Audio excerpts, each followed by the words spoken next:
అల్లు అర్జున్‌కి ఇప్పుడెంత క్రేజ్ ఉందనేది తెలియాలంటే 'డీజే' చిత్రానికి జరుగుతున్న బిజినెస్ వివరాలు తెలుసుకోవాల్సిందే.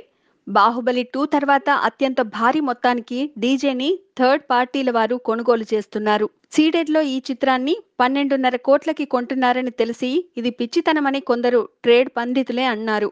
కానీ విడుదలకి ముందే కనీసం 2 కోట్ల లాభం వచ్చేలా థర్డ్ పార్టీల నుంచి ఆఫర్స్ వస్తున్నాయి. సీడెడ్‌లోనే కాదు ఎటు చూసినా డీజేకి డిమాండ్ అలాగే ఉంది. 'బాహుబలి' తర్వాత విడుదలయ్యే భారీ చిత్రం ఇదే అవడం వల్ల పెరిగిన మార్కెట్‌కి అనుగుణంగా ఈ చిత్రం హక్కులు తీసుకుంటున్నారు.